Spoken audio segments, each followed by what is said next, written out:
Assalamualaikum Ayo, warahmatullahi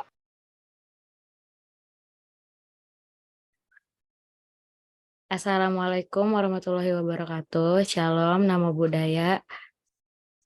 Shalom Om Swastiastu. Iya iya. Baca, sorry, everybody udah malam. Assalamualaikum warahmatullahi wabarakatuh. Shalom, Om Swastiastu, Namo Buddhaya, salam kebajikan. Kami dari kelompok 7 yang beranggotakan Syifa Zalia Zabrina, saya sendiri, rekan saya ada Arsyad Putra Pangestu, dan terakhir ada rekan saya juga namanya Nur Aisyah. Di sini kami akan membahas tentang nebis in idem dan rex judicata.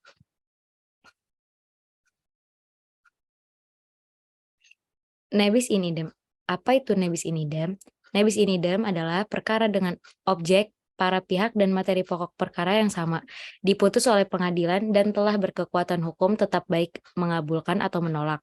Tidak dapat diperiksa kembali untuk kedua kalinya. Pasal 1917 KUH Perdata yang berbunyi, kekuatan sesuatu putusan hakim yang telah memperoleh kekuatan mutlak tidaklah lebih luas daripada sekedar mengenai soal putusannya. Untuk dapat memajukan kekuatan itu, perlulah bahwa soal yang dituntut adalah sama, bahwa tuntutan didasarkan atas alasan yang sama, lagi pula dimajukan oleh dan terhadap pihak-pihak yang sama di dalam hubungan yang sama pula. Intisari dari ketentuan pasal 1917 tersebut mengatakan, pertama, suatu putusan hakim yang telah memperoleh kekuatan hukum tetap, daya kekuatan dan mengijatnya terbatas sekadar mengenai substansi perkara. Kedua, gugatan atau tuntutan yang diajukan dengan dalil atau dasar hukum yang sama dan diajukan oleh dan terhadap pihak yang sama dalam hubungan yang sama pula dengan putusan hakim yang telah berkekuatan hukum tetap, maka dalam gugatan tersebut melekat unsur nebis in idem atau res judicata. Yang ketiga, oleh karena itu, gugatan itu harus dinyatakan tidak dapat diterima atau niet on van kelly verklaar. Selanjutnya akan dibacakan oleh rekan saya.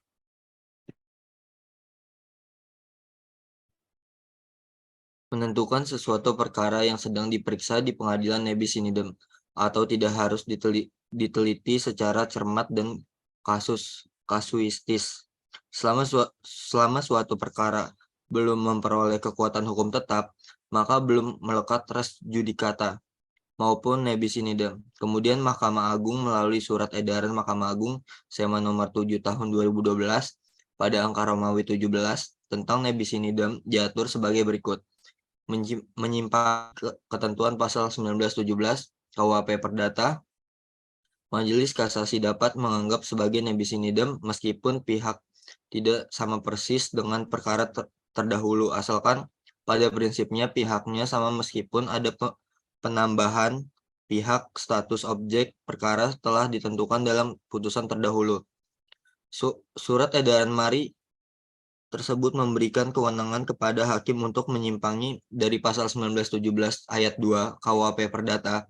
Namun dalam praktik tidak semua putusan hakim merujuk pada sema tersebut. Dan yang perlu dicermati redaksional meskipun pihaknya tidak sama persis dengan perkara terdahulu asalkan pada prinsipnya pihaknya sama meskipun ada penambahan pihak. Nebis in idem tidak melekat pada sengketa perkawinan. Jurisprudensi Mahkamah Agung nomor 110 AG 1992 tanggal 24 Juli 1993 yang menetapkan kaidah hukum bahwa dalam perkara sengketa perkawinan termasuk perkara hadhana tidak berlaku asas nebis in idem dan kemudian diikuti dengan keputusan Rakernas Mahkamah Agung RI tahun 2007 di Makassar. Perkawinan adalah ikatan batiniah berbeda dengan perikatan perdata pada umumnya yang bersifat lahiriah. Selanjutnya akan dibacakan oleh rekan saya. Res judicata pro veritate herbetur. Apa itu res judicata? Res judicata berasal dari bahasa Latin yang hal yang telah diputuskan. Di asas ini melanggar diperiksa kembali perkara atau hal-hal yang telah diperiksa dan diputus oleh pengadilan. Dengan kata lain, putusan pengadilan yang sudah berkekuatan hukum tetap dilarang diadili kembali karena berdasarkan asas ini apa yang telah diputuskan oleh hakim dianggap benar dan hakim berikutnya dilarang mengadili. Asas ini diakomodir dalam pasal 1916 ayat 2 KUA Perdata. Persangkaan hakim dalam putusan pengadilan yang sudah berkekuatan hukum tidak melekat pada putusan yang berasal dari permohonan karena hanya mengikat satu pihak saja atau pemohon.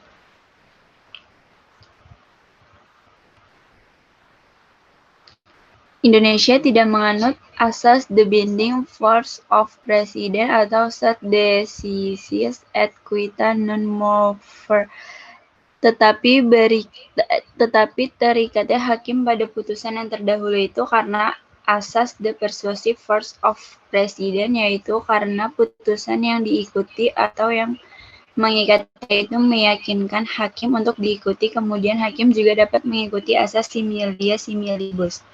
Pertimbangan hakim untuk mendasarkan putusannya pada putusan terdahulu disebabkan karena perkara yang serupa atau sejenis harus diputus sama. Tujuan dari asas similia similibus adalah untuk menciptakan kepastian hukum. Asas res judicata pro veritate herbetur dalam praktiknya terbuka celah untuk disimpangi dengan asas nebis in idem sebagai diatur dalam pasal 1917 KUA Perdata. Sekian dari kelompok kami, kurang lebihnya mohon maaf. Terima kasih.